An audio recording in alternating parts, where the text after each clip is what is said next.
The headmaster's emergency bioseal just failed, and the human child is still breathing in the hallway where they left her.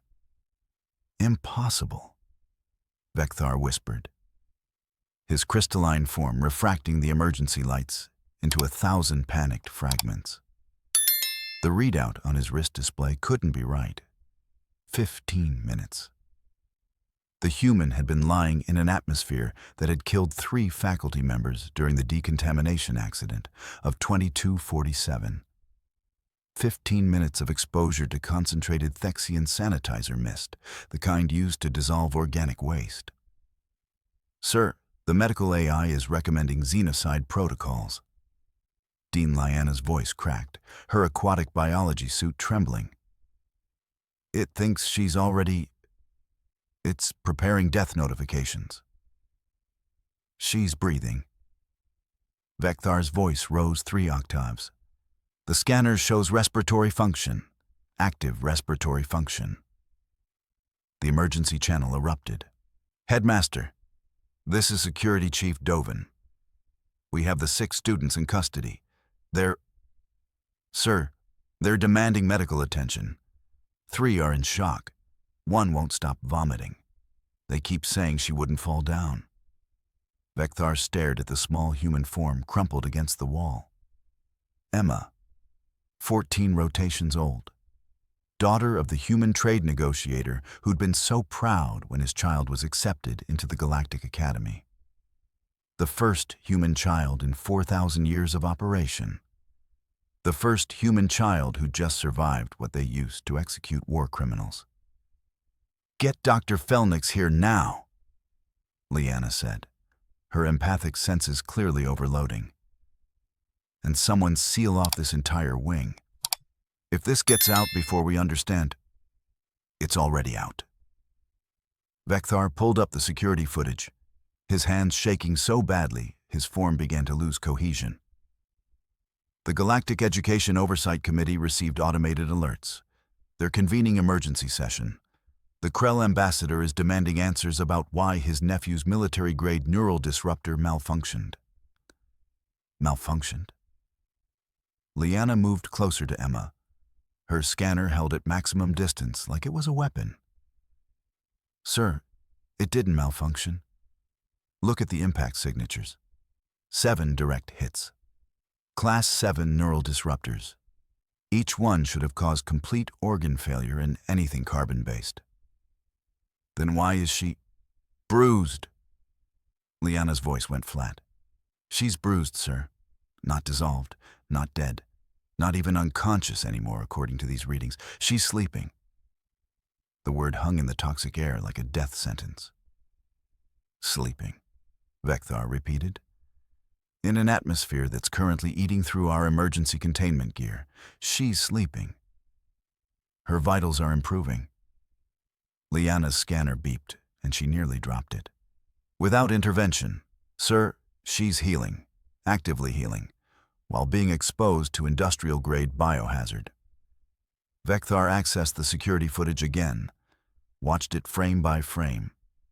6 students, the best and brightest from military families across 3 sectors, cornering the small human, girl after advanced physics.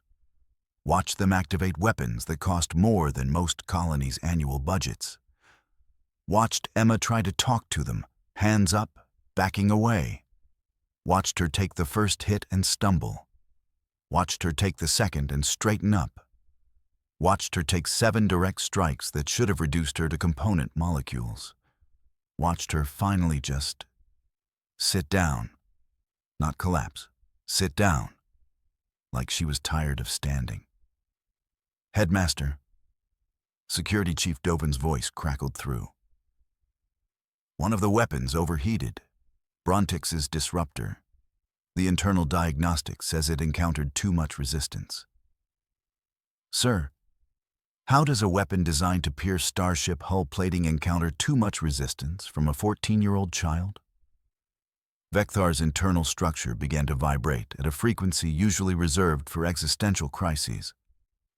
In 4,000 years, the Galactic Academy had educated the children of every major species in known space.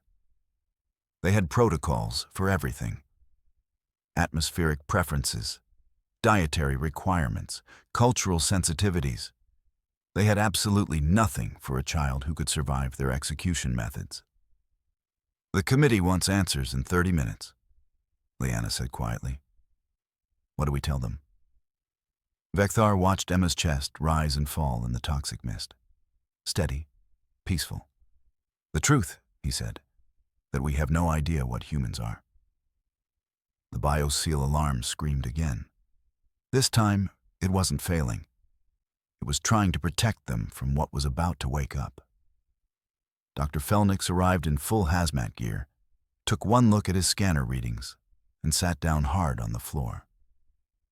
"That's not possible," the xenobiologist said, his voice muffled through 3 layers of protective membrane. "The toxin concentration here would kill me in 45 seconds. She's been exposed for 18 minutes. Her cellular structure should be soup." "Should be," Vekthar said grimly. "Isn't." Felnix crawled closer, his scanner extended on a telescoping arm like he was approaching a live thermal core. "Her metabolism is..." No, that's not metabolism.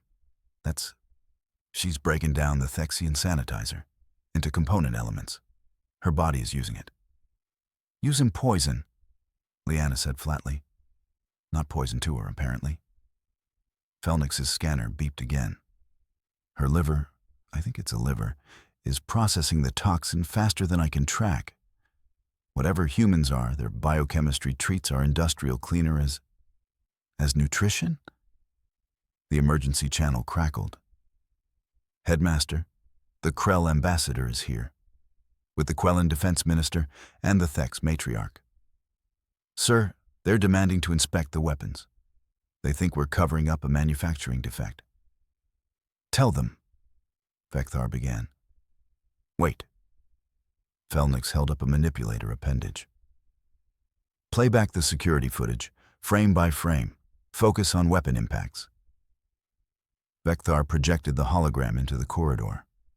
They watched in silence as Brontix's neural disruptor struck Emma's shoulder. The weapon's energy signature was perfect. Military grade. Designed to disrupt neural pathways in any carbon-based life form. Emma's shoulder moved backward 3 centimeters from impact force. Then she straightened up.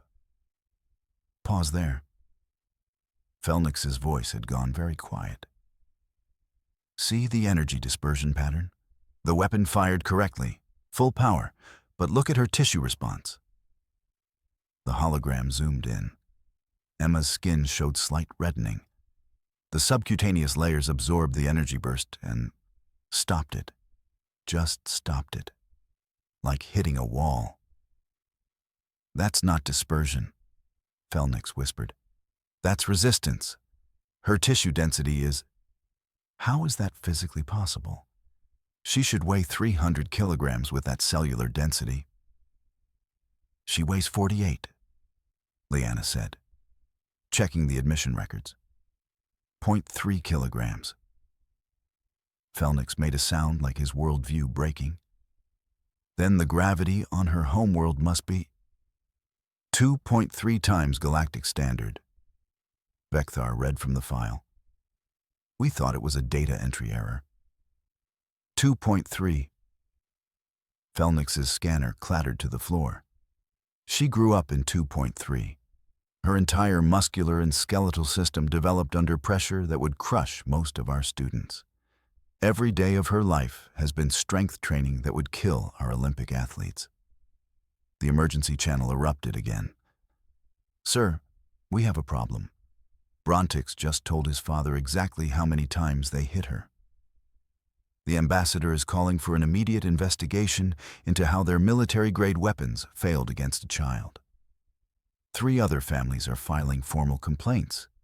They want the weapons manufacturers held accountable."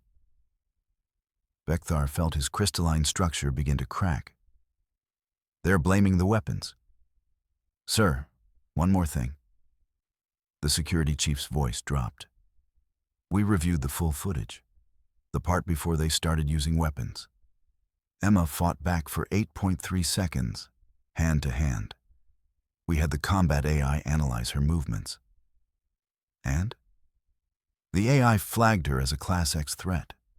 Sir, she pulled her punches. Every single strike she landed was deliberately reduced to force. The AI estimates she could have killed all 6 attackers in under 4 seconds if she'd wanted to. Liana's empathic field pulsed with horror. She chose not to hurt them. She chose to take it, Vekthar said quietly. She could have ended it instantly. Instead, she just let them hit her with everything they had, until she decided to sit down. Not collapse, Felnick said, studying the footage. She made a conscious decision to stop resisting. Look at her posture. That's not defeat. That's... Is she bored? They watched Emma sit against the wall, weapons fire still impacting her body, and her expression was almost peaceful, patient, like she was waiting for them to tire themselves out. The human child survived 7 direct hits from Class 7 neural disruptors and chose to let it happen. Vekthar's voice had gone very quiet. What kind of species produces children like this? Felnix pulled up the human homeworld data. His manipulator appendages started trembling. Headmaster, he said slowly, I need you to look at Earth's classification very carefully. Vekthar accessed the file, felt his entire being go cold. That can't be right. Class Dothirin? The highest known Deathworld is Class the 8th. Nothing survives Class Dothirin conditions. Class Dothirin is where we test weapons, not where sentient species evolve. And yet, Felnix gestured at Emma, still sleeping peacefully in their execution atmosphere. Here we are. The bioseal alarm changed pitch. Emma's eyes opened. Oh no, Liana whispered. She's waking up. Ugh, did someone get the number of that shuttle? Emma's voice cut through the tension like a blade through atmosphere. She sat up slowly, rubbing her shoulder, and every alarm in the corridor went absolutely insane. Evacuate! Evacuate! The medical AI shrieked. Subject exhibiting impossible vital signs. Recommend immediate withdrawal. The medical team that had been approaching in full containment gear turned and ran. Emma blinked at them, confused. Then she noticed the 47 monitoring devices aimed at her from safe distances. What's going on? Why is everyone wearing spacesuits? Don't move, Felnix called out, his voice cracking. Please, just stay exactly where you are. Okay? Emma looked down at herself, brushing off her uniform. Seriously, what happened? Last thing I remember, Brontix and his friends were being jerks, and then... She touched her shoulder, wincing. Ow. Yeah, that's gonna bruise. Bruise, Vekthar repeated, his voice climbing toward hysteria. You were hit 7 times with Class 7 neural disruptors, and you're worried about bruising? Emma's face scrunched up in confusion.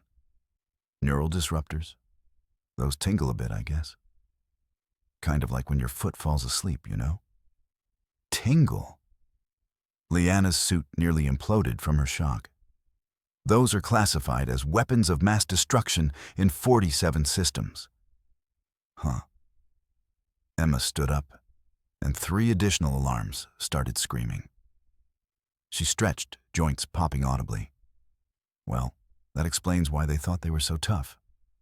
Anyway, where's my backpack? I have homework due tomorrow. Felnix's scanner exploded. Not metaphorically. It actually overheated and burst into sparks. Your homework, Vekthar said faintly. You're concerned about homework. Well, yeah. Emma looked around the corridor, spotted her bag near the wall, and started walking toward it. Every step made the deck plates groan under her mass. Mrs. Villana gets really cranky if we're late with assignments. Wait, how long was I out? Did I miss dinner? Missed dinner. Leanna was making a sound somewhere between a laugh and a scream. You've been lying in an atmosphere that's killed 3 faculty members for 22 minutes, and you're asking about dinner. Emma stopped, sniffed the air, and shrugged. Smells like the cleaning supplies we use back home. Pine Sol, maybe? Little bit of ammonia. Is someone cleaning? She paused. Oh no, did I make a mess? I'm really sorry if you didn't make a mess, Vekthar practically shouted. The bioseal failed. This atmosphere is lethal. You should be dead. From cleaning solution? Emma looked genuinely baffled. You shouldn't drink it, but it's not going to kill you just from breathing it. She noticed their expressions. Right? The silence stretched for 5 full seconds. Emma, Felnick said carefully, what exactly is your home planet like? Earth? It's pretty normal. Blue skies, oceans, mountains, standard stuff. She picked up her backpack, all 68 kilograms of it, with one hand. 3 additional monitoring devices shorted out. The gravity reading, Leanna said weakly. 2.3 times standard. That's not a data error. Oh, that? Emma laughed. No, that's about right. Actually feels a little light here, to be honest. Took me a week to stop jumping too high when I walked. Your gravity is great, though. I can finally do a backflip without worrying about landing wrong. Finally, Vekthar echoed. Yeah, I've been practicing, but Earth's gravity makes it hard to get the rotation right. Emma proceeded to do a casual backflip in the corridor. The motion was so fast that the security cameras only caught a blur. She landed perfectly, grinning. See? Easy here. Every athletic record in the Academy's database started flashing red. Emma, Felnix tried again, his voice very small. You mentioned bacteria earlier in your admission interview. You said humans are covered in them? Oh yeah, inside and out. We've got trillions of little guys just hanging out in our digestive system, on our skin, everywhere really. They're helpful though. Help us digest food and fight off the bad bacteria. She smiled brightly. Why? Do you guys not have gut flora? That seems like it would make eating hard. We absolutely do not have bacteria living inside us, Leanna said, her entire worldview crumbling in real time. Bacterial infection is one of the leading causes of death in 17 species. Huh? Weird. Emma dug through her backpack. Oh good, my sandwich is still okay. I'm starving. You guys want half? It's peanut butter and jelly. What? Vekthar said very slowly, is peanut butter.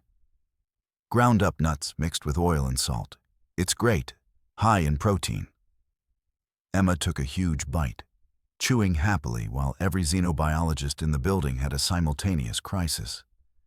She's eating concentrated plant proteins, Felnix whispered, with no processing, just raw plant matter ground into paste. And jelly, Emma added through her mouthful. That's fruit preserves. We boil fruit with sugar until it gels. She swallowed. Man, I really needed this. Getting beat up makes you hungry, you know. The emergency channel crackled to life. Headmaster, the Galactic Education Oversight Committee chair said, her voice tight with barely controlled panic. We need to discuss the human exchange program. Immediately. Emma pulled out her homework, completely oblivious to the paradigm-shattering crisis happening around her. So, anyway, she said cheerfully, can someone tell me what I missed in advanced quantum theory?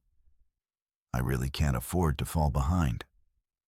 The Galactic Education Oversight Committee convened in the headmaster's office, with Emma sitting cross-legged on the floor, still eating her sandwich. She'd offered to sit in a chair, but every chair she touched had immediately buckled under her mass.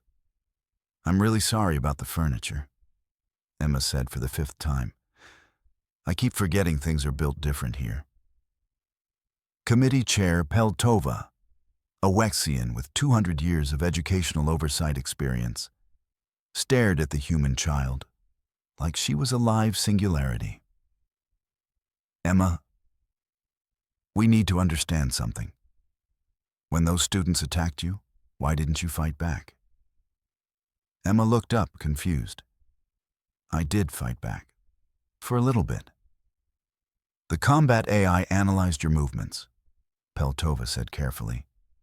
It determined you could have killed all 6 attackers in under 4 seconds.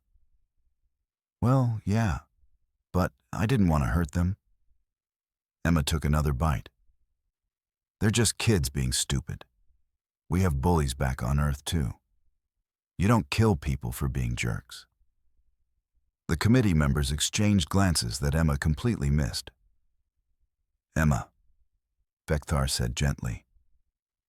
Can you explain what you mean by, we have bullies back on Earth too? You know, kids who pick on other kids? Usually the bigger ones picking on smaller ones, or groups ganging up on someone. Emma shrugged. Brontix and his friends aren't even that creative. Back in primary school, Tommy Henderson used to actually throw rocks. These guys just had fancy weapons that felt tingly. Rocks, Felnix repeated weakly. Yeah, like actual stones, hard pieces of mineral. Emma mimed throwing. We'd have these wars at recess sometimes. Nothing serious, just kids being dumb. Although that one time Tommy got me in the head and I had to get 3 stitches. She touched her scalp. Mom was so mad at him. 3 stitches, Liana said, from a rock impact, to your head, and you survived. I mean, it bled a lot, but head wounds always do. It wasn't a big deal. Emma finished her sandwich and pulled out an apple.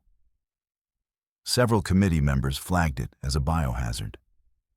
Want some? I've got extra fruit. That's a concentrated source of fructose and citric acid, Peltova said, watching Emma bite into it like it was nothing. We use similar compounds for industrial cleaning. Huh. We just call them apples. Emma crunched away happily. These are Honeycrisps, really sweet. Earth's got tons of different varieties. Felnix pulled up a holographic display of Earth. Emma, I need you to help us understand your planet.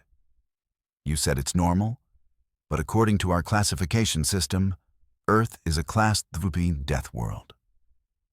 What's that mean? It means, Felnix said slowly, that it's a planet where we test military weapons, not where sentient species should be able to evolve, let alone thrive.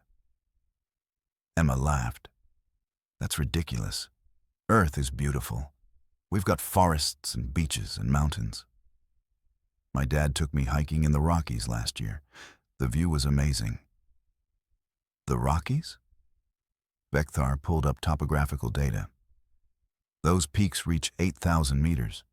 The atmospheric pressure at that altitude would make you really tired and give you headaches if you're not used to it. Yeah, Emma said. But it's doable. People live up there. Some folks even climb without oxygen tanks, though that's pretty hardcore.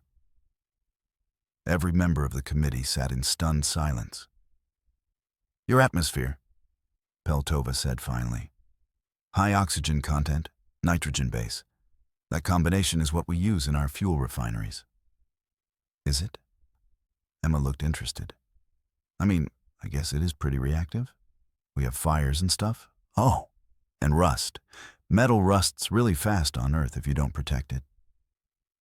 Your planet is slowly dissolving metal through atmospheric corrosion, Liana said. And you consider this normal? Well, yeah. That's why we invented paint.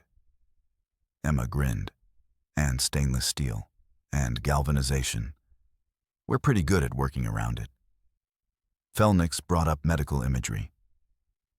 Emma, when we scanned you, we found something remarkable. Your bone density is 3 times what it should be for your size. Your muscle tissue is so compact it barely registers on our equipment. And your skin. He paused. Your skin is essentially flexible armor. I guess. Emma looked at her arm. It's just skin. Everyone on Earth has it. Everyone on Earth, Peltova repeated slowly, has military-grade protective tissue as their normal biology. If you say so. Emma pulled out her homework tablet, the third one this week, since she kept breaking them. So, about advanced quantum theory. Did we cover paradox resolution? The door opened. Security Chief Dovin entered with Brontix and the 5 other students. They looked terrified. Ah, there they are. Emma brightened. Hey guys, no hard feelings, okay? I know you were just being dumb. Brontix stared at her like she was a nightmare given form. You're not angry? Angry? Nah. Emma waved it off. It wasn't nice, but I've had worse. Remember I said Tommy Henderson threw rocks? At least you guys weren't aiming for my face. We hit you with enough force to crack starship hulls, Brontix whispered. Yeah, that's gonna bruise, Emma admitted, rubbing her shoulder again. But bruises heal. It's fine. Fine, Brontix repeated, his worldview shattering in real time. Oh. Emma dug in her backpack. Want to see pictures of my cat? Her name is Princess Whiskers. She's the sweetest thing. She pulled out her tablet, and the screen showed a small predator with extended claws and visible fangs. You keep a predator as a pet, Felnick said faintly. She's a cat, Emma said. Like this explained everything. She mostly sleeps and knocks stuff off tables. Oh, and she brings me dead birds sometimes. It's gross, but she's trying to be helpful. Peltova made a decision. Headmaster Vekthar, I'm issuing emergency protocol updates. Effective immediately. No physical altercations with human students. For the safety of all other students. Good idea, Emma said, completely missing the implication. Fighting is dumb anyway. Hey, you guys want to work on the quantum theory homework together? I'm still fuzzy on the third paradox. The 6 former attackers, who had expected punishment, found themselves instead assigned to Emma's study group. Their education about Earth was about to begin. 3 days later, Emma walked to advanced quantum theory with her new study group trailing behind her like nervous satellites. So let me get this straight, Brontix said, still processing. On Earth, children regularly engage in combat sports for fun? Yeah, like dodgeball, football, hockey, martial arts. Emma shifted her backpack, now reinforced with starship hull plating after she'd torn through 4 regular ones. It's good exercise, builds character. Dodgeball, one of the other students, Kiv, whispered. They throw projectiles at each other's heads. Well, you're supposed to aim for the body, but yeah, headshots happen. Emma laughed. Man, you guys would hate dodgeball. Some kids throw really hard. The group passed a maintenance crew reinforcing the floor panels where Emma walked regularly. She waved at them cheerfully. They waved back with the careful enthusiasm of people who'd seen her accidentally put her hand through a wall while reaching for a light switch. Oh, before I forget, Emma said, my family's visiting next month. Mom's bringing my little sister. Brontix stopped walking. Your little sister? Yeah, Lily, she's 3. Total troublemaker. Emma grinned. Fair warning, she's in that phase where she puts everything in her mouth. Mom's worried she'll eat something she shouldn't. Eat something she shouldn't, Kiv repeated slowly, like crayons or dirt or whatever. You know how toddlers are. The group exchanged glances. They did not, in fact, know how toddlers were, especially not Deathworld toddlers. Emma, Brontix said carefully, how strong is your 3-year-old sister? Oh, she's still pretty weak. Can barely lift 50 pounds yet. Mom says she's a late bloomer. Emma noticed their expressions. What? Nothing? Brontic said quickly. Nothing at all. They entered the classroom.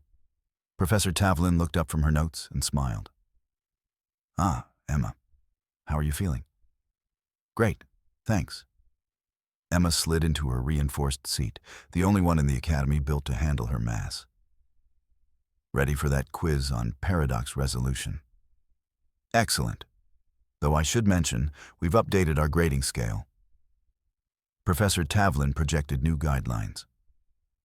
Human students now have separate physical requirements for laboratory work, for safety reasons. Whose safety? Emma asked. Everyone else's, the professor said without hesitation.